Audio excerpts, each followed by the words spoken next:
अस्सलाम वालेकुम दोस्तों, लास्ट एफओएमसी मीटिंग के अंदर हमें एक अनचेंज नंबर देखने को मिला और मार्केट को वहाँ पे कोई सरप्राइज़ नहीं मिला। जो वहाँ मार्केट एक्सपेक्ट कर रही थी वैसा ही हुआ।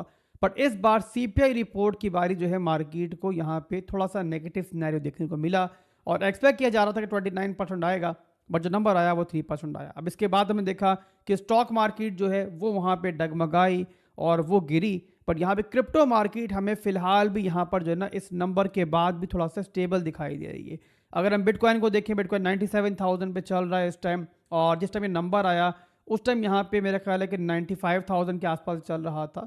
तो ओवरऑल यहाँ पे फौरी तौर पे थोड़ा बहुत ऊपर नीचे मार्केट तो हुई, जो कि नॉर्मली वॉलेटिलिटी होती है मार्केट के अंदर ऐसे इवेंट के टाइम के ऊपर। बट उसके बाद हमने देखा है कि फिलहाल जो है ना बिटकॉइन अपनी जगह को फिलहाल के लिए होल्ड कर रहा है, अपनी सपोर्ट को होल्ड कर रहा है। अब यहाँ 4 घंटे के टाइम फ्रेम का चार्ट अगर मैं ओपन करूँ तो आपको दिखाऊं कि काफ़ी दिनों से जो है ना मार्केट एक तरह से रेंज बाउंड ही चल रही थी। ये एक यहाँ पर सपोर्ट है हमारी 95,500 की, ये यहाँ से सपोर्ट मिल रही है और उसके ऊपर हमारे पास 98,000 के एरिया में एक रेजिस्टेंस है। इसके अलावा अगर हम यहाँ पे देखें ट्रेंडन के हिसाब से, तो यहाँ पे ट्रेंडन आपके सामने है कि यहाँ से सपोर्ट मिल रही है स्मॉल टाइम फ्रेम के अंदर, और ऊपर भी यहाँ पर जो ना इस एरिया के अंदर हमें एक रेजिस्टेंस मिल रही है। तो इस लिहाज से जो हमारा रेजिस्टेंस जोन बनता है वो 98,000 के आसपास ही बनता है। तो ये ओवरऑल हमारा शॉर्ट टर्म का सिनेरियो है और फिलहाल के लिए अगर हम देखें तो मार्केट जो है इसी एक रेंज के अंदर घूम रही है। अब यहाँ पे इस नेगेटिव मूव के बाद स्टॉक्स की तरह क्रिप्टो मार्केट ने फिलहाल को नेगेटिव मूव नहीं दिया है, बट फिर भी यहाँ पर जो है ना स्टिल बिटकॉइन जो है एक रेंज में ही मौजूद है।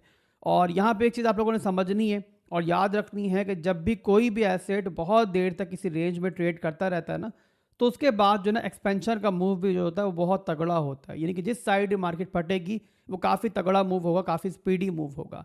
तो यहाँ पे अनकरीब जो है ना हमें एक्सपेंशन का मूव तो खैर मिलना है। और ये नहीं कि सिर्फ यहाँ पे स्मॉलर टाइम फ्रेम के अंदर, अगर आप यहाँ पे चार्ट को बड़ा कर लो ना, मैक्रो लेवल में चले जाओ, वीकली में चले जाओ, डेली में चले जाओ, तो वहाँ पर भी आपको दिखेगा कि बिटकॉइन जो है ना एक बहुत बड़ी रेंज के अंदर एक्चुअल में कंसोलिडेट ही कर रहा है और बहुत लंबे अरसे से कर रहा है। तो आसान अल्फाज में आप इतना समझ लो कि मैक्रो लेवल्स पे अगर बिटकॉइन को हम देखते हैं तो बिटकॉइन अगर बहुत अच्छा नहीं दिखाई दे रहा तो बहुत बुरा भी नहीं दिखाई दे रहा, और एक तरह से फिलहाल भी यहाँ पे मैक्रो लेवल्स के अंदर बिटकॉइन अपनी मेजर सपोर्ट को होल्ड कर रहा है।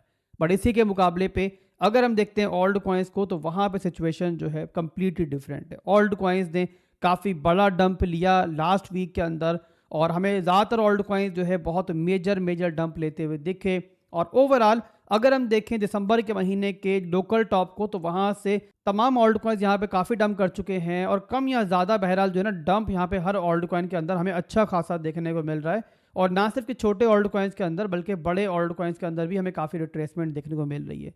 तो यहाँ पर जाहिर सी बात है, जो नॉर्मल ट्रेडर है मार्केट का, जो यहाँ पे स्पॉट में बाइंग करके बैठा हुआ है, जो यहाँ पे होल्ड कर रहा है डिफरेंट ओल्ड कॉइन्स को, उसका ये सवाल तो बनता है ना कि आखिर कितना इंतज़ार करना पड़ेगा, ओल्ड कॉइन्स आखिर कब पंप करेंगे।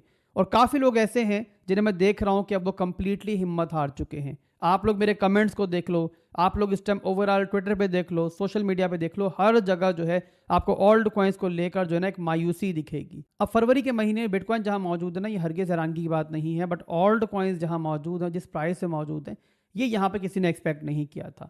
तो यहाँ पर क्या आपको यहाँ मायूस हो जाना चाहिए कि भाई जो पूरी मार्केट एक्सपेक्ट कर रही थी वो अब नहीं हो रहा है, तो हमें यहाँ पर जो है ना मार्केट से एग्जिट कर देना चाहिए, अपने ओल्ड कॉइन्स को सेल कर देना चाहिए? तो इसका जवाब दोस्तों अनफॉर्चुनेटली मेरी तरफ से यही होगा कि बिल्कुल नहीं। जब पूरी मार्केट जो है एक तरफ देखना स्टार्ट हो चुकी है, तो इसका मतलब यही है कि हम यहाँ पर जो है ना बॉटम के काफ़ी नज़दीक हैं।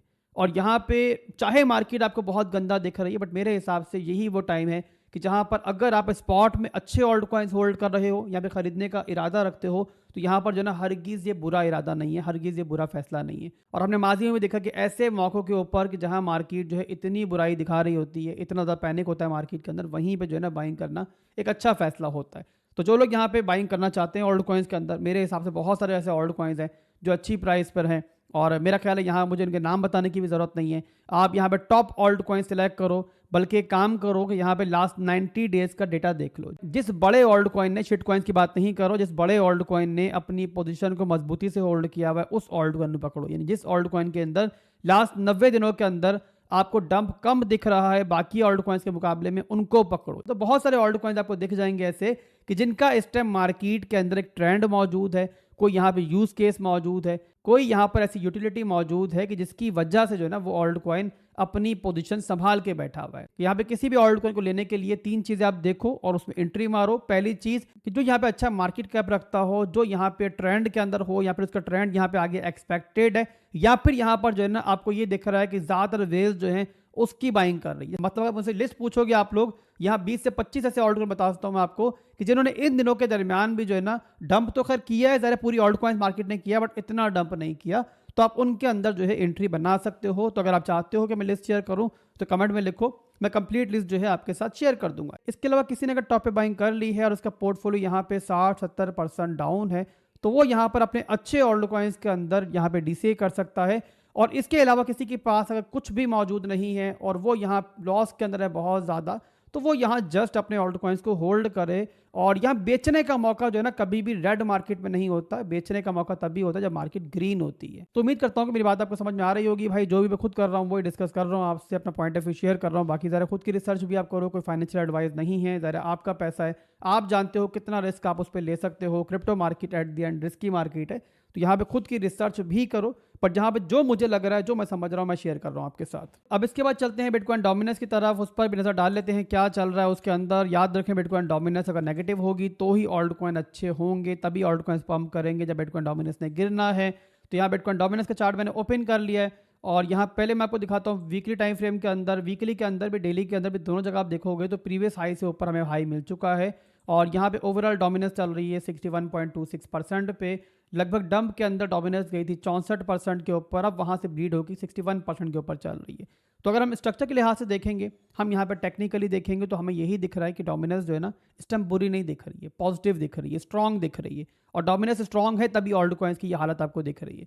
बट इसके अलावा दोस्तों अगर आप थोड़ा चार्ट को बड़ा करो ना, यानी कि वीकली के अंदर ही मैं चार्ट को बड़ा करूँ, तो आपको ये दिखाई देगा कि डोमिनेंस जो है ना स्टिल उस रेंज में मौजूद है कि जहाँ पे माजी में हमें काफ़ी गंदी रिजेक्शंस मिली हैं।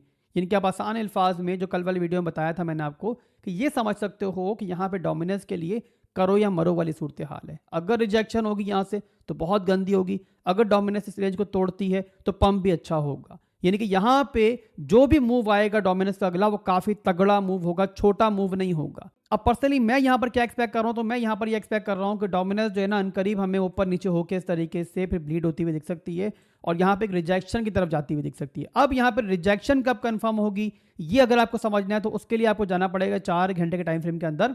ओवरऑल यहाँ पे पहले लेसन में हम देखेंगे तो एक ट्रायंगल पैटर्न बन रहा है 4 घंटे के अंदर, शॉर्ट टाइम फ्रेम के अंदर। वहाँ से ब्रेकडाउन भी मिल चुका है हमें, एक रिटेस्ट भी होता हुआ दिख रहा है। यानी कि ओवरऑल शॉर्ट टाइम के अंदर जो है कम से कम डोमिनेंस जो है ना अभी के लिए यहाँ पे एक नेगेटिव पिक्चर पेश कर रही है। बट यहाँ पे जो डोमिनेंस की प्रॉपर रिजेक्शन है ना वो तभी कंफर्म होगी जिस टाइम डोमिनेंस जो है ना यहाँ पे अपने 4 आवर टाइम फ्रेम का स्ट्रक्चर ब्रेक करेगा। यानी कि 58.6% की जो हमारी डोमिनेंस की सपोर्ट है ना, ये इंपॉर्टेंट है कि डोमिनेंस इसको तोड़े।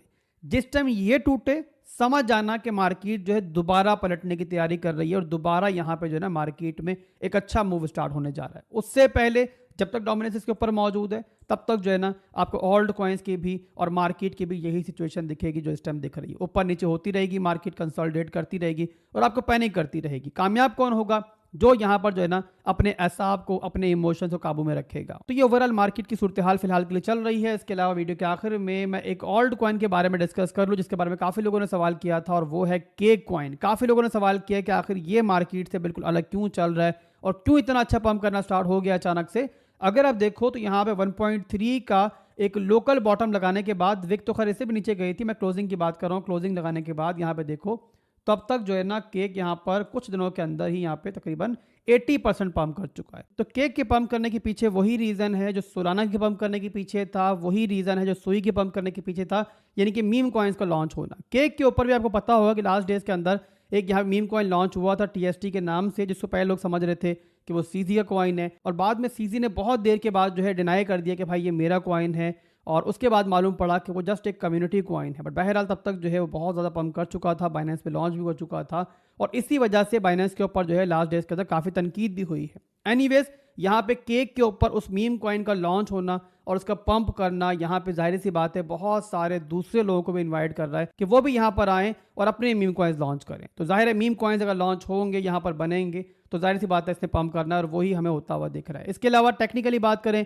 टेक्निकली चार्ट के ऊपर हमें दिख रहा था कि केक जो है previously lower lows lower highs बना रहा था डेली के अंदर, यहाँ पे देख सकते हो आप लोग, ये लो बना, हाई बना, लो बना, और इसके अलावा यहाँ पर जो है ना हमारे पास एक काफ़ी स्ट्रॉन्ग रेजिस्टेंस जोन भी बन चुका था डंप के बाद, वही मौजूद था। तो ओवरऑल यहाँ पे केक ने क्या किया है कि वापसी की है और स्ट्रॉन्ग हाई के रीजन को भी तोड़ा यहाँ पे, और इसके अलावा इस रेजिस्टेंस जोन को भी तोड़ा है। तो यहाँ पे डेली क्लोजिंग जो कि दिख रहा है यहाँ पे हो सकती है, अगर हो जाती है तो यहाँ पे केक के लिए जो है यहाँ पे कमिंग डेज जो है मजीद भी अच्छे रह सकते हैं। और इसके बाद अगर केक नीचे आता है तो हम जो सपोर्ट जोन्स हैं वहाँ पर जो है ना दोबारा एंट्रीज भी बना सकते हैं।